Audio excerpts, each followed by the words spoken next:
Indonesia semua gaji dan signifikan. Nanti saya dimarahin juga, kok hakim yang dinaikin signifikan, kami gimana? Ya tapi hakim dulu. Oke, langsung saja kita simak videonya sama-sama, oke? Jangankan rakyat yang geram, saya juga geram. Ya, saya juga geram masalah korupsi ini karena saya mengerti bahwa sumber daya kita sangat besar, resources sangat besar, dan terjadi kasarnya adalah perampokan lah. Saya bisa harus dikatakan apa nih, perampokan kan? Dan perampokan itu kadang-kadang pakai cara-cara yang sok legal, iya kan? Jadi kalau dicek tidak ada pelanggaran, iya kan?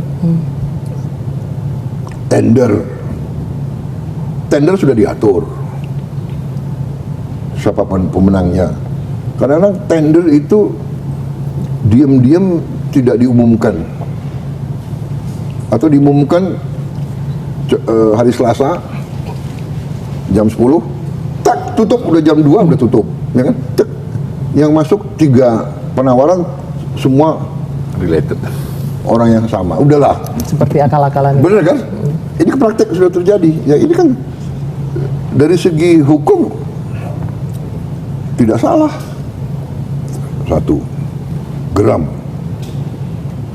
Jaksa Agung juga kadang-kadang geram, Pak, kita sudah tangkap, kita sudah ungkap, sudah berhasil menang di pengadilan negeri. Dia naik banding, kita menang.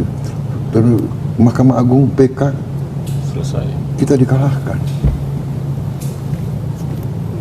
Jadi ini masalah ya. Jadi langkah saya dalam waktu dekat, saya sudah suruh hitung Menteri Keuangan ya dengan Menseknek, saya ingin naikin gaji semua hakim.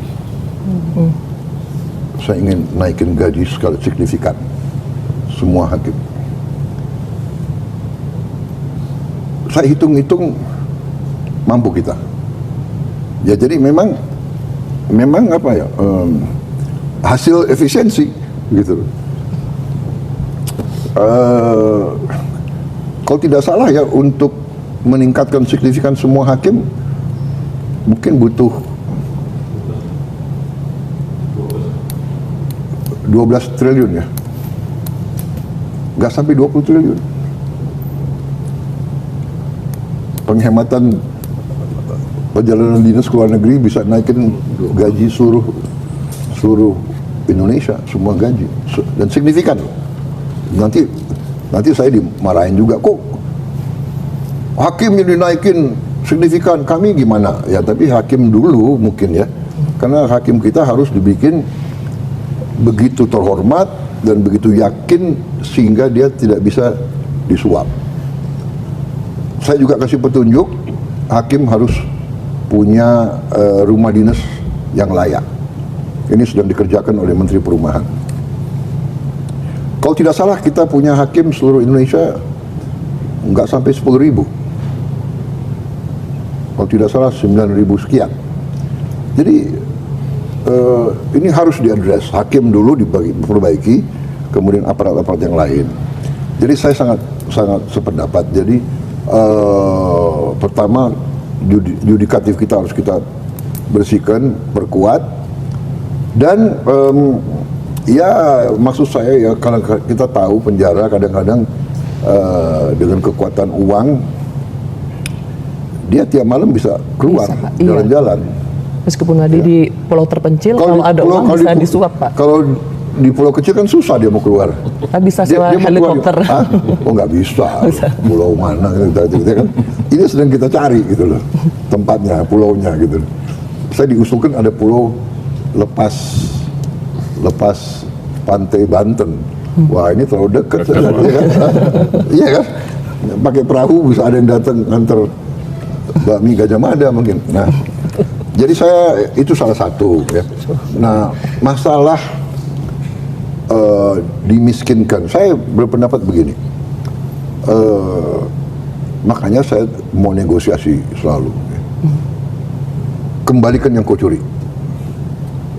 Tapi memang susah, gitu. Ya kan? Karena secara sifat manusia mungkin dia nggak mau ngaku, ya kan? Jadi pertama harus dikasih kesempatan. Jadi apa yang kerugian negara yang dia timbulkan ya harus dikembalikan. Makanya aset-aset pantas kalau negara itu menyita. Tapi kita juga harus adil kepada anak istrinya. Kalau ada aset yang sudah milik dia sebelum dia menjabat umpamanya atau sudah, ya nanti para ahli hukum suruh bahas apakah adil anaknya menderita juga, gitu. Iya kan? Karena dosa seorang tua sebetulnya kan tidak boleh diturunkan ke anaknya, kira-kira kan begitu. Tapi ini saya minta masukan dari ahli-ahli hukum. Hanya memang benar harus ada suatu sikap jera, karena kadang-kadang dengan kekuatan uang, okelah aku ditangkap, okelah aku masuk pengadilan, paling saya dikasih 6 tahun, nanti 6 tahun saya jalankan 3 tahun, habis itu saya keluar. Ya.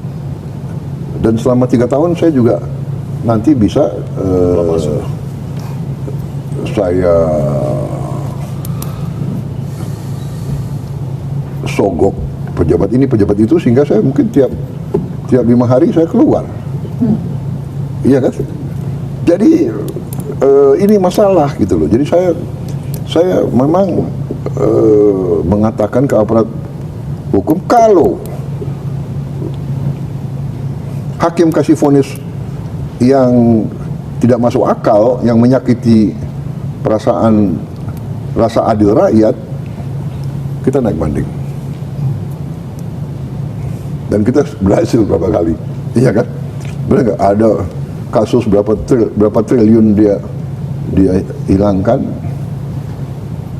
hanya dapat berapa tahun itu? Ya. Harvey Muiz, Pak. Iya. Dan ada yang lebih parah, ada yang lolos sama sekali. Ini saya suruh kejar ini delik-delik hukumnya.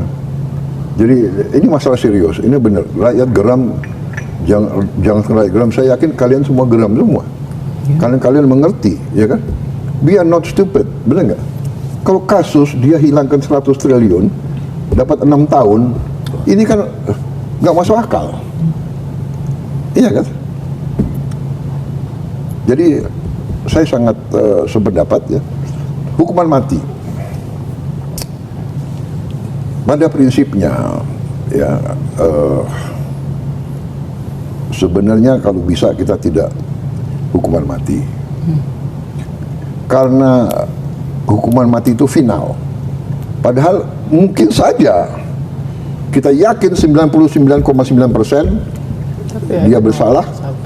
Mungkin ada suatu masalah yang ternyata dia korban, atau dia di frame, atau dia itu loh.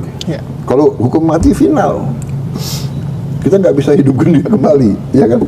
Sehingga pada prinsipnya, ya, banyak pelaksana hukum mati kan diulur, ya kan, bahkan ujungnya juga tidak dilaksanakan sebenarnya kan. Itu kita lakukan jurisprudensi pemimpin kita sebelum, ya kan. Bung Karno tidak melaksanakan, berapa orang yang dihukum mati, Pak Harto tidak laksanakan, berapa orang dan seterusnya. Dan saya pada prinsipnya juga kalau bisa kita cari efek jera yang tegas, tapi mungkin tidak sampai hukuman mati. Tapi ini tentunya nanti konsensus para pimpinan politik dan para pakar